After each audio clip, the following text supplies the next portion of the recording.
Assalamualaikum warahmatullahi wabarakatuh. Dalam video berikut ini, kita akan memaparkan video tentang pengembangan kurikulum. Bagaimanakah penjelasannya? Mari kita simak video berikut ini.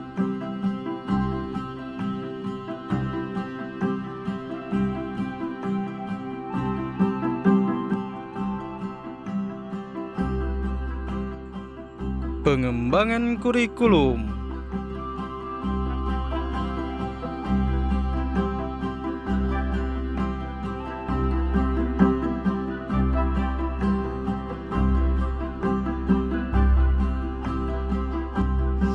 Halo, saya Wiwina Kasing akan menjelaskan tentang pengembangan kurikulum.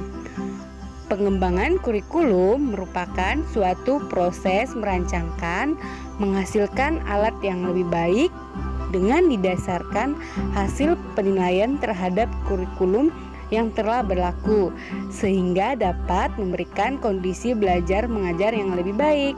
Dengan kata lain, pengembangan kurikulum adalah kegiatan untuk menghasilkan kurikulum baru melalui langkah-langkah penyusunan kurikulum atas dasar hasil penilaian yang dilakukan selama waktu periode. Selanjutnya, saya Erina Putri Maharani dan rekan saya Ria Anjarisma akan menjelaskan mengenai prinsip pengembangan kurikulum. Prinsip pengembangan kurikulum terbagi menjadi dua, yaitu prinsip umum dan juga prinsip khusus. Di sini saya akan menjelaskan prinsip umum. Prinsip umum dalam pengembangan kurikulum terbagi menjadi beberapa prinsip. Yang pertama, prinsip relevansi. Ada dua macam relevansi yang harus dimiliki kurikulum, yaitu relevansi keluar dan relevansi di dalam.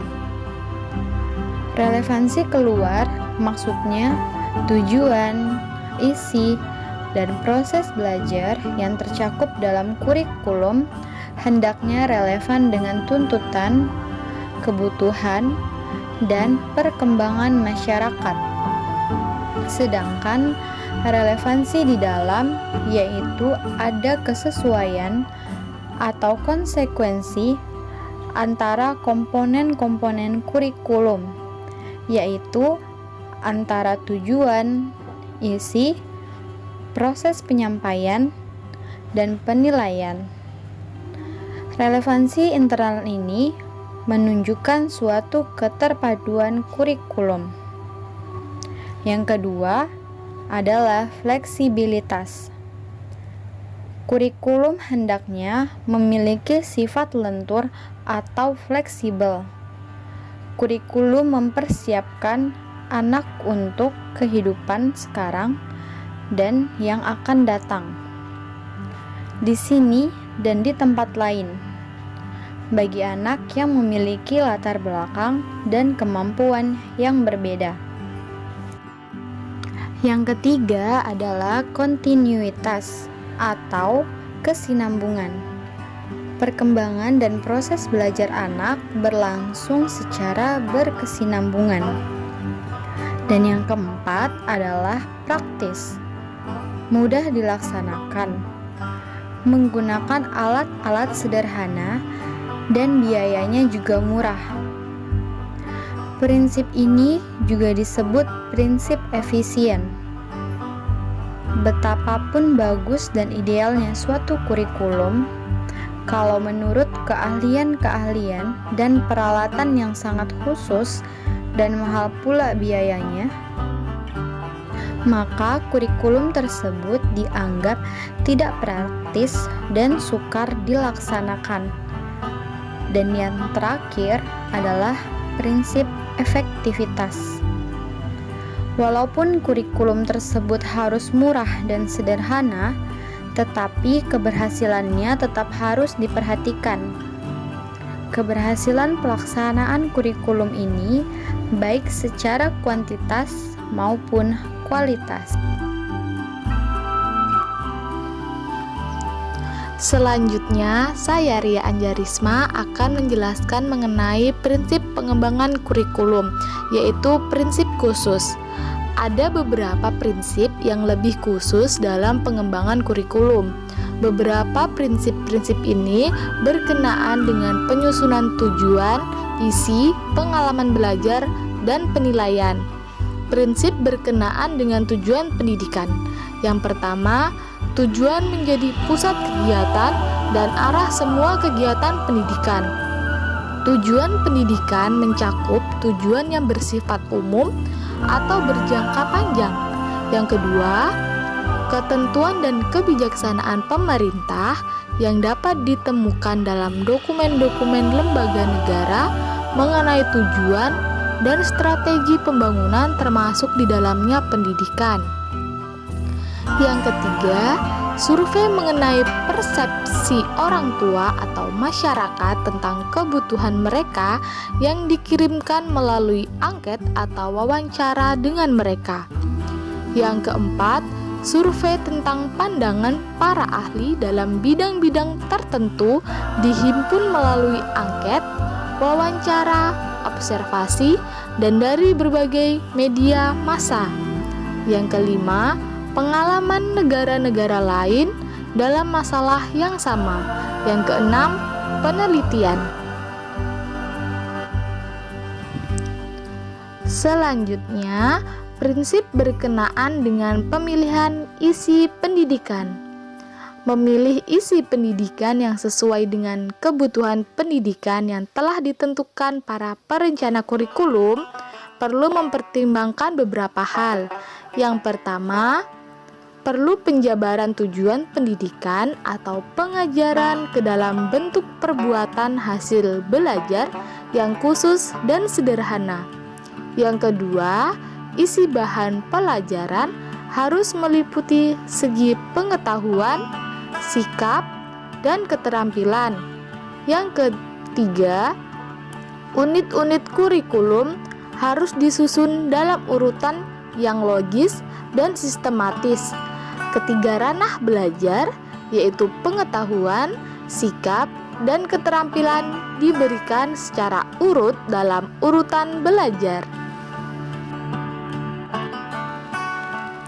Selanjutnya, prinsip berkenaan dengan pemilihan proses belajar mengajar. Pemilihan proses belajar mengajar yang digunakan hendaknya memperhatikan hal-hal sebagai berikut. Yang pertama, apakah metode atau teknik belajar mengajar yang digunakan cocok untuk mengajar bahan pelajaran? Yang kedua, apakah metode atau teknik tersebut memberikan kegiatan bervariasi sehingga dapat melayani perbedaan individual siswa? Yang ketiga, apakah metode atau teknik tersebut memberikan urutan kegiatan yang bertingkat-tingkat? Yang keempat, apakah metode atau teknik tersebut dapat menciptakan kegiatan untuk mencapai tujuan kognitif, efektif, dan psikomotor? Yang kelima, apakah metode atau teknik tersebut lebih mengaktifkan siswa atau mengaktifkan guru atau kedua-duanya? Yang keenam, apakah metode atau teknik tersebut mendorong berkembangnya kemampuan baru? Yang ketujuh, apakah metode atau teknik tersebut menimbulkan jalinan kegiatan belajar di sekolah dan di rumah, juga mendorong penggunaan sumber yang ada di rumah dan di masyarakat? Selanjutnya, prinsip berkenaan dengan pemilihan media dan alat peraga.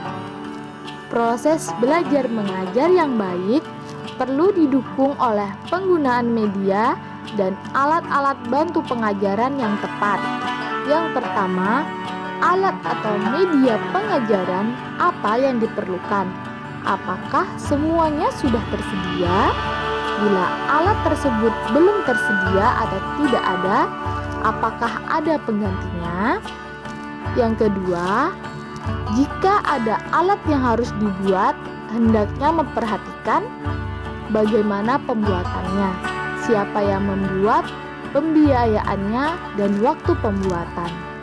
Yang ketiga, bagaimana pengorganisasian alat dalam bahan pelajaran, apakah dalam bentuk modul, paket belajar, dan lain-lain.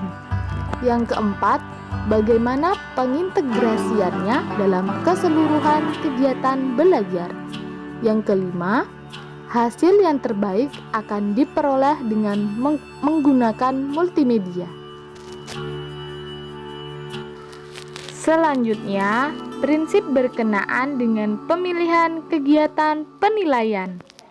Penilaian merupakan bagian terpenting dari pengajaran.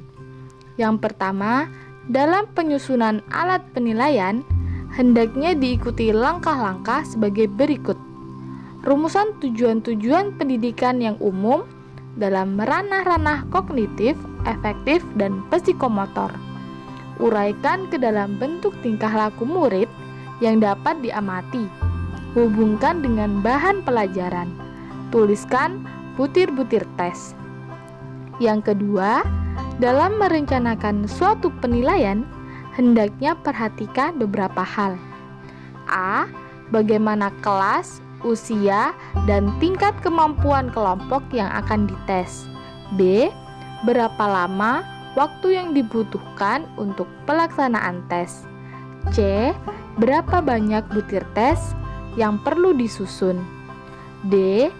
Apakah tes tersebut diadministrasikan oleh guru atau oleh murid. Yang ketiga, dalam pengolahan suatu hasil penilaian, hendaknya diperhatikan hal-hal sebagai berikut. A. Untuk apakah hasil-hasil tes digunakan? B. Skor standar apa yang digunakan? C. Norma apa yang digunakan di dalam pengolahan hasil tes? Selanjutnya, saya Alda Asmara Putri akan melanjutkan materi mengenai tujuan pengembangan kurikulum. Melalui pengembangan kurikulum akan menghasilkan insan Indonesia yang produktif, inovatif, kreatif, dan afektif. Melalui penguatan sikap, keterampilan, dan pengetahuan yang terintegrasi. Dalam hal ini, pengembangan kurikulum difokuskan pada pembentukan kompetensi dan karakter peserta didik, berupa panduan pengetahuan, keterampilan, dan sikap yang dapat didemonstrasikan peserta didik sebagai wujud pemahaman terhadap konsep yang dipelajarinya secara kontekstual. Dari paparan tersebut, dapat dipahami ada 4 tujuan pengembangan kurikulum yang substansial. Yang pertama, merekonstruksi kurikulum sebelumnya. Yang kedua, menginovasi. Yang ketiga, beradaptasi dengan perubahan sosial dari sisi positifnya. Yang keempat, mengeksplorasi pengetahuan yang masih tersembunyi berdasarkan tujuan pendidikan nasional yang telah dirumuskan. Tahapan pengembangan kurikulum. Menurut Erich Levy 1977, proses pengembangan kurikulum dilaksanakan melalui beberapa tahapan, sebagaimana yang dikutip dalam buku Dasar-Dasar Pengembangan Kurikulum karya Burhan Nugrianto. Terdiri dari penentuan tujuan umum, perencanaan, uji coba, dan revisi, uji lapangan, pelaksanaan kurikulum, dan pengawasan mutu kurikulum. Tahap pengembangan kurikulum dengan model Rogers. Tahap pertama yang dilakukan yaitu memilih target yang akan ikut serta dalam kelompok intensif dari sistem pendidikan. Selanjutnya, guru berpartisipasi dalam pengalaman guru, pengalaman yang akan dikembangkan pada masing-masing kelas. Dibutuhkan pula partisipasi orang tua dalam kegiatan kelompok. Akan tetapi, dalam tahapan model ini, tidak semua orang tua ikut serta dalam menyusun kurikulum. orang tua memiliki peran lebih besar pada saat pelaksanaan kurikulum, karena dalam proses belajar tidak hanya berlangsung di sekolah, tetapi juga di rumah. Sehingga orang tua ikut mendampingi dan mengawasi kegiatan belajar siswa di rumah. Orang tua juga turut berpartisipasi dalam kegiatan di sekolah, melalui berbagai kegiatan seperti diskusi, pertemuan dengan guru, dan pelaporan hasil belajar. Dari kegiatan tersebut dapat menjadi umpan balik untuk menyempurnakan kurikulum. Proses pengembangan kurikulum dengan model Rogers lebih memperhatikan subjek yang berpengaruh dalam pelaksanaan kurikulum. Tahapan pengembangan kurikulum. Menurut Tiller, tahapan pengembangan kurikulum terdiri dari 4 tahapan, mulai dari menentukan tujuan hingga penilaian. Tahapan yang harus dilakukan pertama yaitu menentukan tujuan dari pengembangan kurikulum, sehingga dapat diketahui arah dan sasaran pencapaian pendidikan. Kedua, menentukan pengalaman belajar siswa. Setelah menentukan tujuan, kemudian pada tahap selanjutnya dilakukan penentuan pengalaman belajar atau learning experience.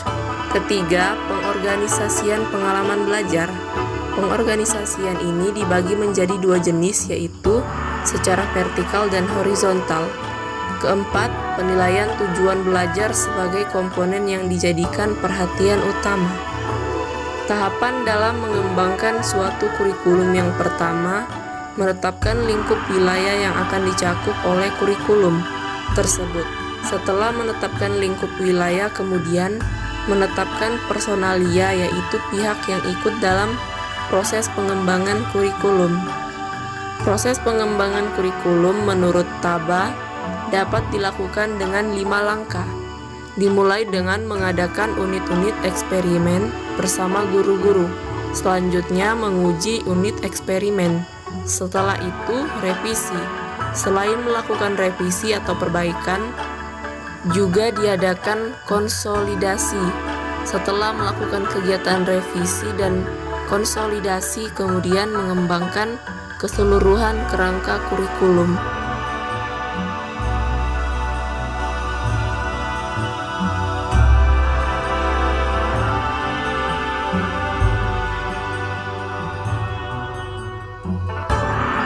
Sekian dan terima kasih. Semoga informasi yang disajikan dapat bermanfaat. Wassalamualaikum warahmatullahi wabarakatuh.